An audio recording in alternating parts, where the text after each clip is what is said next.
नमस्कार। आकाशवाणी जयपुर अजमेर से प्रस्तुत हैं प्रादेशिक समाचार।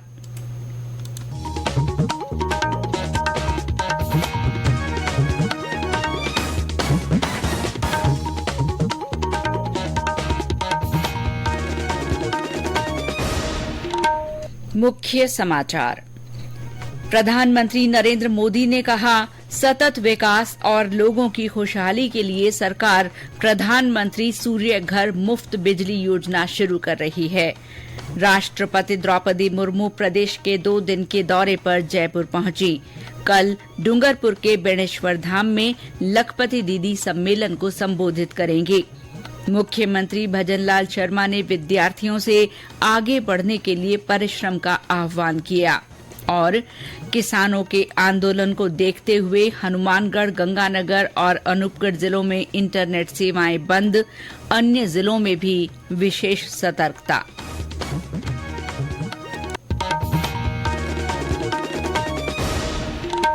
समाचारों के साथ मैं शीला चावला और अब समाचार विस्तार से। प्रधानमंत्री नरेंद्र मोदी ने कहा है कि सतत विकास और लोगों की खुशहाली के लिए सरकार प्रधानमंत्री सूर्य घर मुफ्त बिजली योजना शुरू कर रही है। सोशल मीडिया पोस्ट में श्री मोदी ने कहा कि 75,000 करोड़ रुपए से अधिक के निवेश वाली इस योजना का उद्देश्य 1 करोड़ घरों को हर महीने 300 यूनिट मुफ्त बिजली उपलब्ध कराना है। उन्होंने कहा कि लोगों के बैंक खाते में सीधे दी जाने वाली सब्सिडी से लेकर काफी रियायती दरों पर ऋण उपलब्ध कराकर केंद्र सरकार ये सुनिश्चित करेगी कि लोगों पर लागत का बोझ न पड़े। उन्होंने कहा कि इस योजना को जमीनी स्तर पर लोकप्रिय बनाने और शहरी स्थानीय निकायों तथा पंचायतों को प्रोत्साहित किया जाएगा ताकि वे अपने क्षेत्र में घरों की छतों पर सोलर पैनल लगाने को बढ़ावा दें। श्री मोदी ने कहा कि ये योजना लोगों की आय में भी बढ़ोतरी करेगी और उनके बिजली के बिल घटेंगे। प्रधानमंत्री ने सभी आवासीय उपभोक्ताओं, विशेषकर युवाओं से pmsuryaghar.gov.in पर आवेदन करके पीएम सूर्य घर मुफ्त बिजली योजना को मजबूत करने की अपील की है।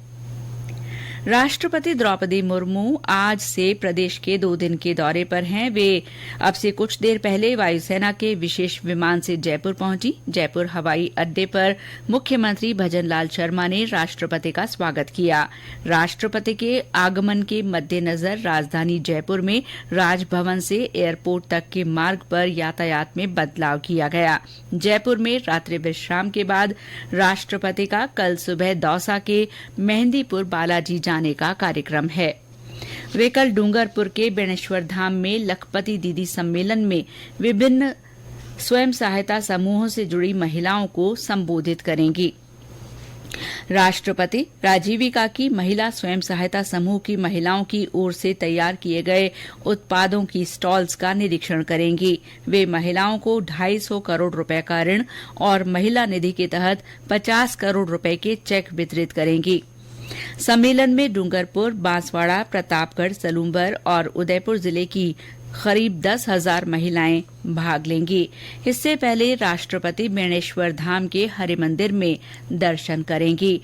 हमारे डूंगरपुर संवाददाता ने बताया कि राष्ट्रपति के दौरे को लेकर संभागीय आयुक्त नीरज के पवन और आईजी एस परिमला ने बेणेश्वर धाम पर तैयारियों का जायजा लिया। राष्ट्रपति के दौरे को लेकर सुरक्षा के कड़े इंतजाम किए गए हैं। सूचना और प्रसारण मंत्री अनुराग ठाकुर ने कहा है कि 2014 के बाद सरकार ने सामुदायिक रेडियो केंद्रों को बढ़ावा देने के निर्णय के तहत सामुदायिक रेडियो के लिए 7,50,000 रुपए की सहायता प्रदान करने के साथ अतिरिक्त कोष जारी किए।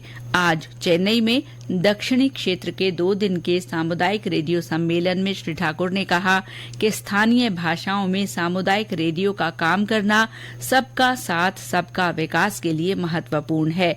उन्होंने कहा कि अगले 3 सालों में 1,000 से अधिक सामुदायिक रेडियो केंद्र बनाने का लक्ष्य है।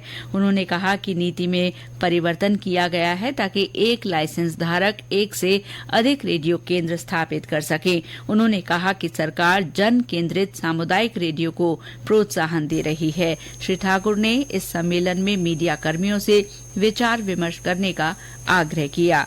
सूचना और प्रसारण राज्य मंत्री डॉक्टर एल मुरुगन ने कहा कि सामुदायिक रेडियो राष्ट्र निर्माण में महत्वपूर्ण भूमिका निभा रहे हैं। उन्होंने कहा कि आकाशवाणी दूर दराज के क्षेत्रों में रहने वाले लोगों तक सूचना प्रसारित कर रहा है। उन्होंने समुदाय के विकास में महत्वपूर्ण भूमिका निभाने के लिए शैक्षणिक संस्थानों की सराहना की। उन्होंने बताया कि रेडियो और टेलीविजन की अवसंरचना विकास के लिए 2,500 करोड़ रुपए आवंटित किए गए हैं। उन्होंने सामुदायिक रेडियो केंद्र बनाने के लिए युवाओं से आगे आने का आग्रह किया।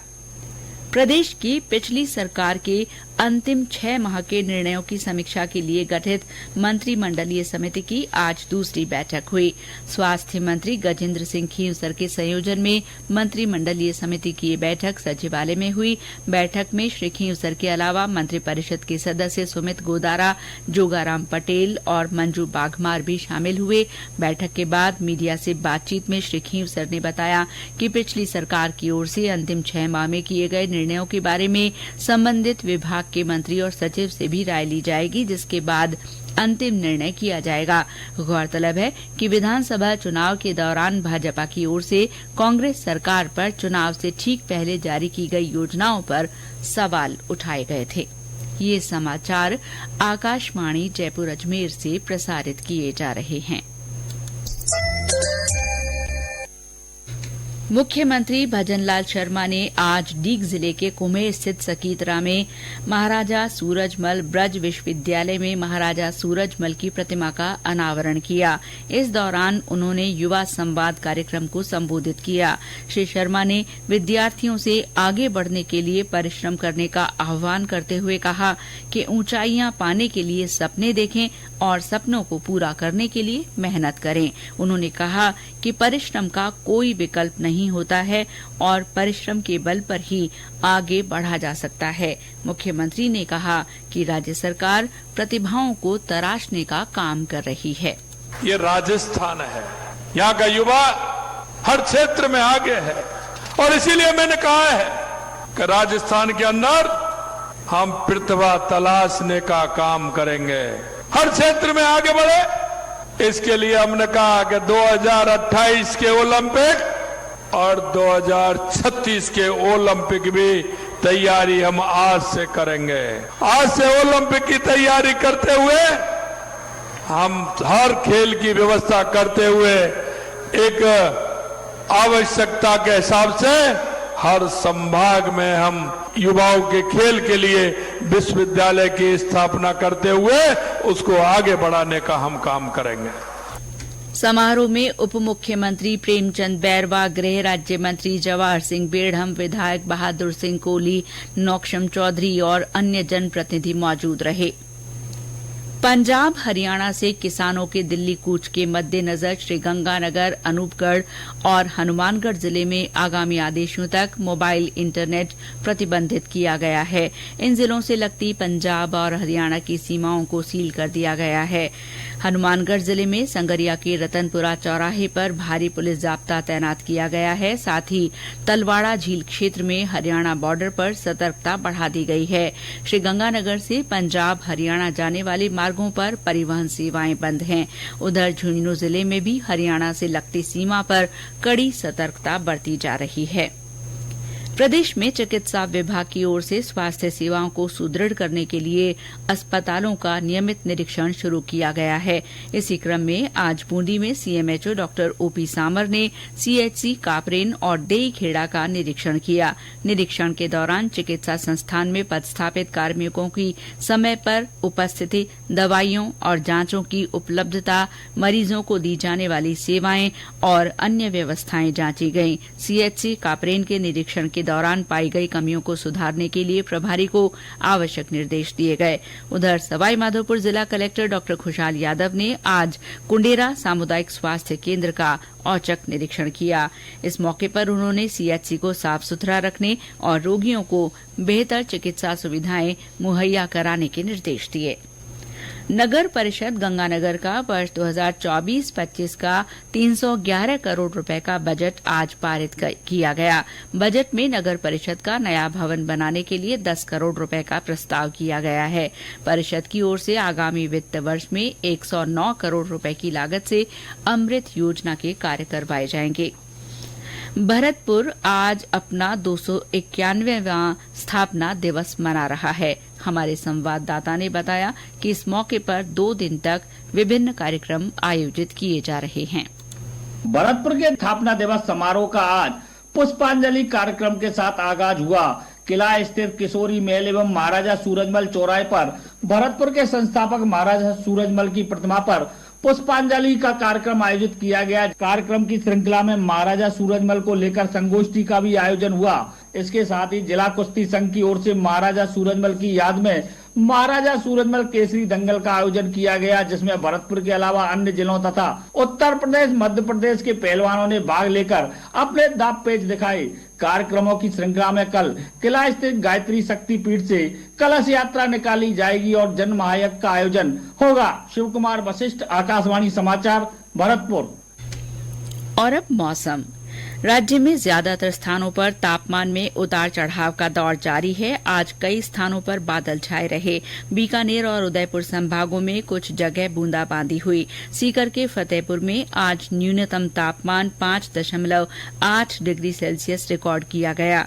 मौसम विभाग के अनुसार आगामी 1 सप्ताह में मौसम शुष्क रहेगा और तापमान में कोई विशेष बदलाव होने की संभावना नहीं है। और अंत में मुख्य समाचार एक बार फिर।